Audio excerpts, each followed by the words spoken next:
Bismillahirrahmanirrahim. Assalamu alaikum, dear aspirant. I really hope that you would be fine and shine by the grace of Allah. This is Tanzila Thebo from e-learning with Tanzila Thebo Academy. As you know that this is the series of the art of essay writing, and this is the 6th lecture of this series. And you know what? In this series, I'm going to tell you the very important areas, or I would say I'm going to tell you some tricks to get good marks. जैसा कि आप जानते हैं कि अक्सर even toppers भी 40 marks अपने CSS में लेते हैं most of the time, and sometimes on the other hand काफ़ी एस्पायरेंट CSS के 60 प्लस भी ऐसे में मार्क्स ले चुके हैं. वो ऐसा क्या करते हैं, वो किन एरियाज़ पे बहुत ग्रिप ले आते हैं जो वो 50 प्लस 60 प्लस इवन 70 प्लस भी मार्क्स ले जाते हैं. तो आज हम इस लेक्चर में वो चीज़ें डिस्कस करेंगे. तो आज का लेक्चर स्टार्ट करते हैं, बट उससे पहले अगर आपने ये मेरा चैनल सब्सक्राइब नहीं किया तो सब्सक्राइब कर लें, because I am going to upload the complete series of essay writing for CSS and other subject as well. So let's get started. देखें, this is the main theme of this lecture, like key to pass an essay paper, or I would say tips and tricks to get a good marks. अब वो ऐसी कौन सी चीज़ें, अक्सर क्या होता है बच्चे कंप्लीट ऐसे प्रैक्टिस के दौरान जब लिखते हैं तो बहुत ज़्यादा ब्लंडर करते हैं. ठीक है, वो कौन से ब्लंडर्स होते हैं, या फिर एक कंप्लीट ऐसे लिखने के बावजूद वो कौन से ऐसे एरियाज़ हैं जिस पे आप तवज्जो देकर उसको इन्हेंस कर कर आप बहुत अच्छे मार्क्स ले सकते हैं फाइनल एग्ज़ाम में इंशाल्लाह. तो देखें, फर्स्ट आ जाता है लैंग्वेज. अब लैंग्वेज से क्या मुराद है, as I told you for so many times, English grammar. देखें, करेक्ट ग्रामर आपने लाजमी लिखनी है.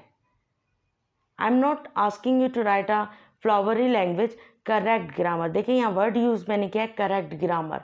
ग्रामर की मिस्टेक आप ना करें.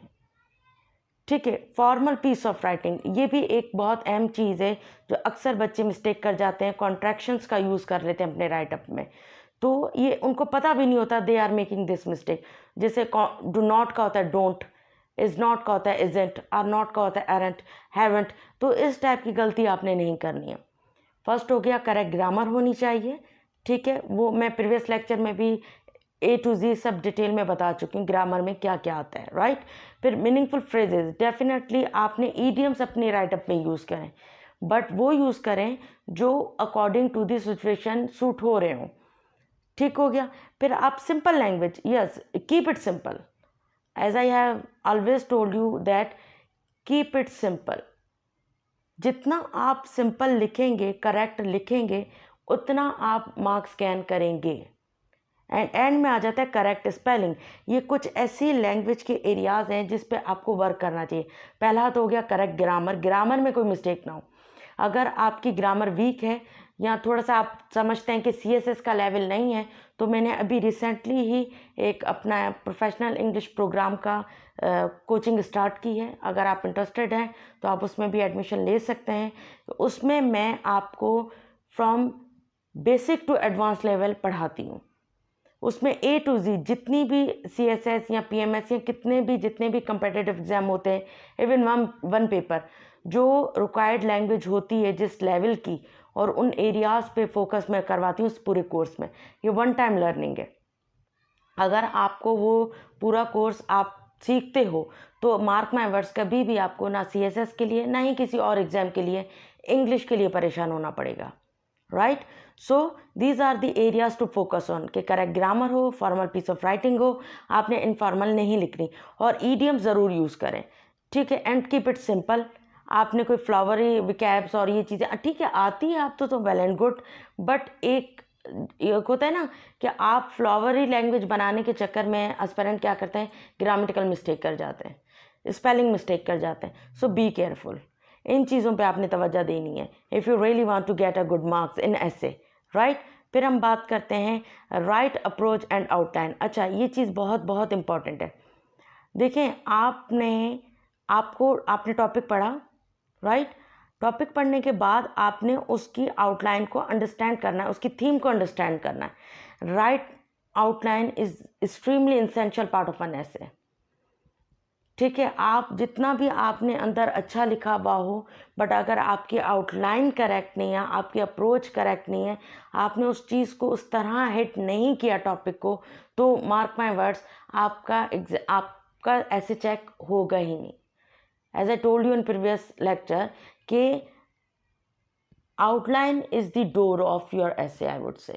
If it is written rightly, then examiner thinks to check your essay further. Otherwise, अगर आपकी आउटलाइन ही सही नहीं है, आपने अंडरस्टैंड, क्योंकि आउटलाइन रिफ्लेक्शन होती है आपकी अंडरस्टैंडिंग की, तो टॉपिक को हिट करने की करें। अब वो हिट कैसे किया जाता है, अगर आपको नहीं आता, डोंट वरी, हम आगे चल के डिकोडिंग में कि हम कैसे डिकोड करें टॉपिक को, उसमें मैं डिटेल में समझाने लगी हूँ। But here I am making you understand कि अगर आप इवन प्रैक्टिस ऐसे भी लिख रहे हैं, कंप्लीट ऐसे, तो इन चीज़ों पे आपने ध्यान देना है।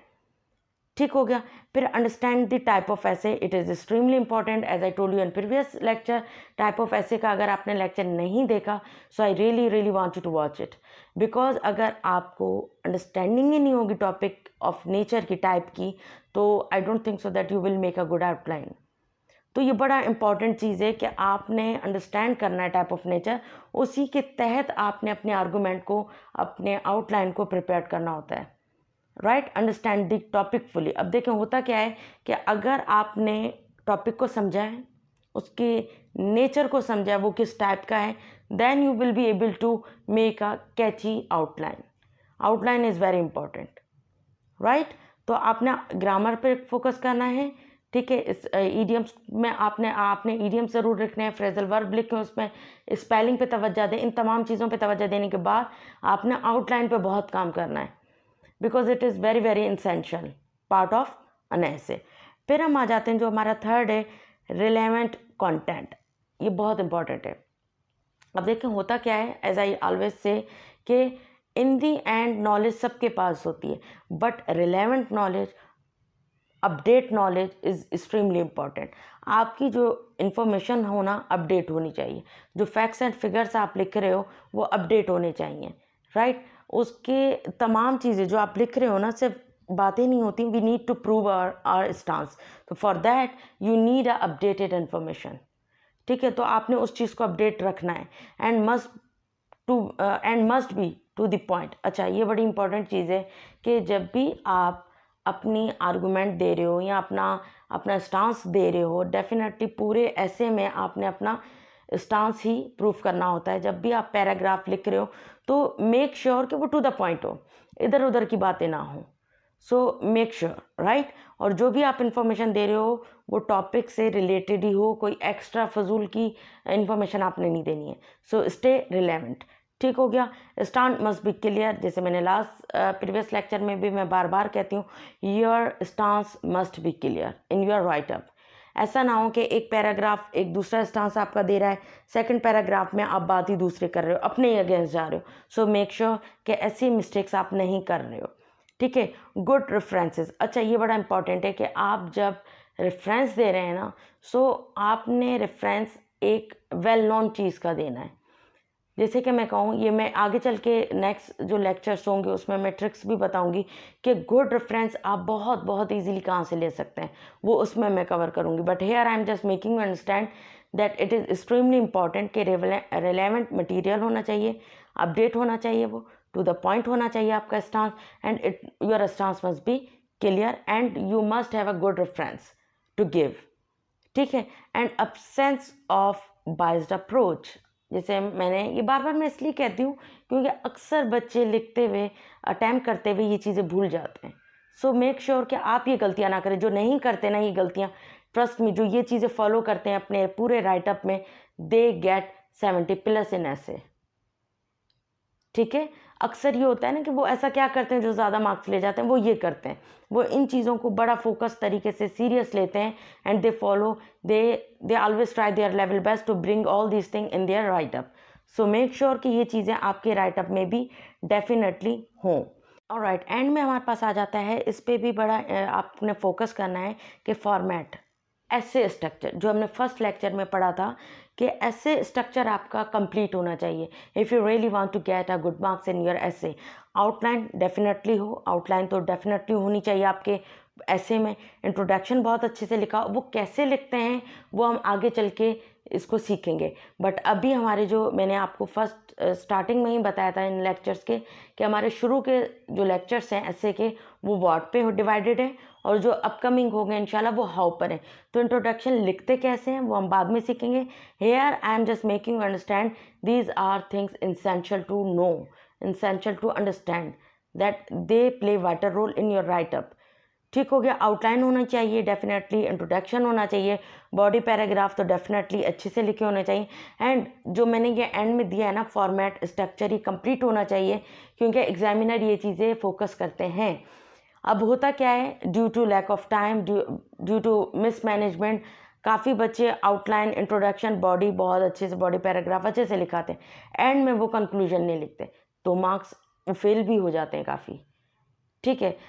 तो मेक श्योर अगर आप चाहते हैं CSS ऐसे में पास होना और अगर आप चाहते हैं अच्छे मार्क्स लेना, इन तमाम चीज़ों को जो आज हमने इस वीडियो में डिस्कस किए, इन तमाम चीज़ों को आप देखिएगा जब भी आप कंप्लीट ऐसे लिखें। सो मेक श्योर ये तमाम चीज़ें आपके ऐसे में पाई जा रही हैं कि नहीं। अगर नहीं है तो must bring them in your write up and mark my words, you will get good marks in your ऐसे इंशाल्लाह। तो होपफुली आज का लेक्चर बहुत अच्छे से समझ आ गया होगा, because I thought that it is extremely important to tell you, because काफ़ी एस्पायरेंट को पता ही नहीं होता कि वो मिस्टेक क्या कर रहे हैं। तो ग्रामेटिकल मिस्टेक ना हो, स्पेलिंग मिस्टेक ना हो, आपने ईडियम्स यूज़ करने पर वो यूज़ करने जो आपके ऐसे में वो सूट कर रहे हैं, ज़बरदस्ती की आपने एडिशन नहीं करनी है। ठीक हो गया। फिर आपका स्ट्रक्चर कंप्लीट होना चाहिए पूरे ऐसे में, जो रिक्वायरमेंट है कि आउटलाइन हो, इंट्रोडक्शन हो, बॉडी पैराग्राफ हो, अच्छे से लिखे हुए हो और फिर आपका कंक्लूजन भी हो। ये तमाम चीज़ें आपके राइटअप में पाई जानी चाहिए if you really want to get a good marks in your essay. तो मिलते हैं नेक्स्ट लेक्चर में। अपना बहुत ज़्यादा ख्याल रखिएगा। Take care.